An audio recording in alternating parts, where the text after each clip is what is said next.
Bonjour monsieur, madame, je voudrais vous présenter la pompe Bodyguard 323 Color Vision. En arrivant chez les patients, vous allez trouver la poche avec la pompe dans un petit sacoche de transport. Forcément, il faut tout retirer. Une fois retiré, vous allez avoir devant vous la pompe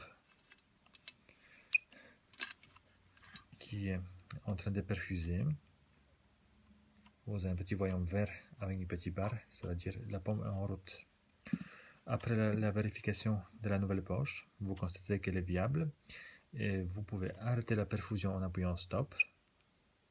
Il faut ensuite déverrouiller la pompe en appuyant le bouton avec les cadenas ici. Il faut appuyer et maintenir un petit moment jusqu'à un bip.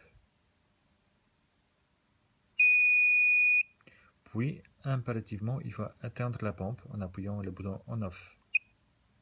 On appuie et on maintient jusqu'à un bip. Une fois fait, vous ouvrez la porte de la pompe en appuyant le bouton de côté. Vous retirez l'ancien doublure. Ensuite, vous prenez la nouvelle doublure envoyée par la pharmacie avec la nouvelle poche. Il y a un petit dispositif noir ici, avec tout petit bout. Il y a forcément une partie à accorder sur la nouvelle poche. Il y a un filtre et forcément le bouchon à connecter sur la voie centrale. Ces petits dispositifs noirs nous permettent d'installer dans le bon sens la tubulure. Il y a un petit serrurier ici. Et ces petits dispositifs entrent ici dans un seul sens. Vous ne pouvez pas vous tromper. En plus, vous avez les flèches qui vous montrent la direction de la perfusion. On prend ce petit dispositif, on le place et on les glisse assez facilement. Vous faites sortir la tubulure de chaque côté et on ferme la porte. Si vous sentez la résistance, ça veut dire qu'il y a quelque chose qui est mal installé. Ne forcez pas trop. Une fois la tubulure installée, vous allumez la pompe en appuyant le bouton on off.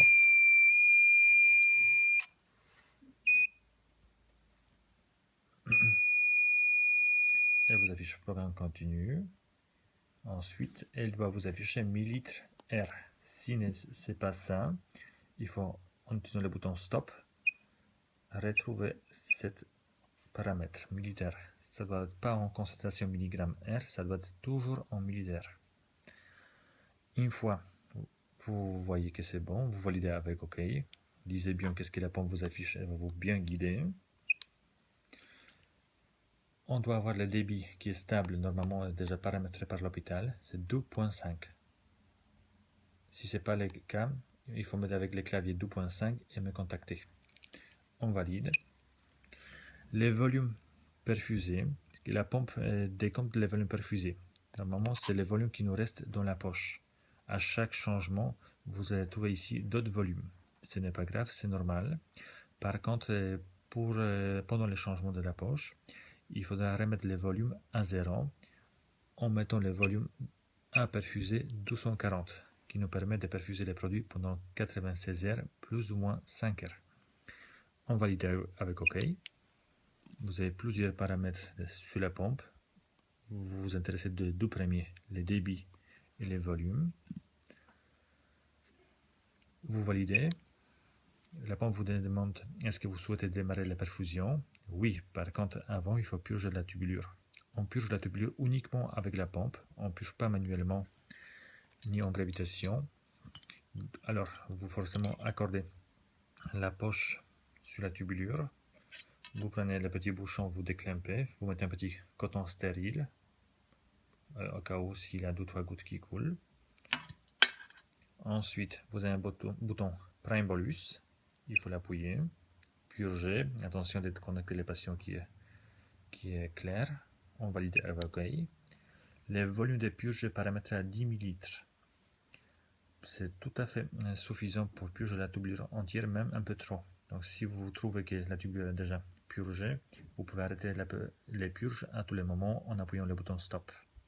Il faut être assez rapide, sinon, comme vous voyez bien, la pompe revient vers le menu principal. Alors, Prime Bolus. OK, c'est très rapide. Normalement, on a le droit de faire un purge. Si vous faites plus qu'un purge, pour d'autres raisons particulières, il n'y a pas de souci. Par contre, il faudra me contacter et contacter l'hôpital car la perfusion va s'arrêter plus tôt. On va arrêter. Voilà. Là maintenant, vous accordez la tubulure sur la voie centrale, comme vous avez d'habitude, et on valide. Voilà. La pompe a démarré. Comme vous voyez tout à l'heure, il y a de nouveau les voyants, un petit bar qui tourne. La dernière chose à faire, il faut verrouiller la pompe en appuyant le bouton avec les cadenas. Il faut appuyer, il faut maintenir jusqu'à un bip. Et voilà. Les alarmes, je vous ai envoyé un document avec les alarmes possibles. En gros, ça arrive assez régulièrement. C'est rare, mais ça arrive les airs dans la tubulure. La pompe affiche à chaque fois qu'est-ce qui se passe. Je vais essayer de vous provoquer une alarme. On va essayer de purger, on va déverrouiller forcément. Donc avant, les patients arrêtent la sonnerie parce que ça sonne fort en appuyant le bouton stop. Ils doivent lire et vous communiquer c'est quoi comme problème. Là, je vais essayer de purger un peu.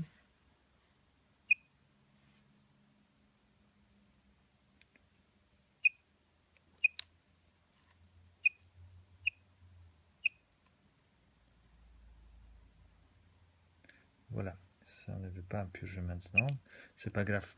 Et si vous avez des alarmes, il ne faut pas hésiter de me contacter si vous avez des questions. Pour l'air, c'est simple, soit vous avez l'air dans la tubulure, il faut débrancher la tubulure de la voie centrale, il faut purger la pompe, forcément si elle ne souhaite pas purger, comme je fais tout à l'heure, il faut la atteindre et réallumer. On va purger tout à l'heure. D'autres alarmes, les occlusions, donc si soit c'est coudé comme je fais tout à l'heure, je vais essayer de vous montrer, soit si c'était coincé quelque part, voilà, occlusion en aval. Les patients notent qu'est-ce qui se passe, il arrête la sonnerie, vous venez, vous regardez qu'est-ce qui se passe, par exemple c'était clampé, on déclampe et c'est réglé, vous pouvez redémarrer facilement. Et donc, si pour continuer l'occlusion, si c'est pas clampé, ce n'est pas coudé, il faut suspecter l'occlusion au niveau de la voie centrale. Dans ces cas-là, il faudra contacter l'hôpital. Pour d'autres alarmes techniques, il faudra me contacter. Voilà, j'espère que c'était clair.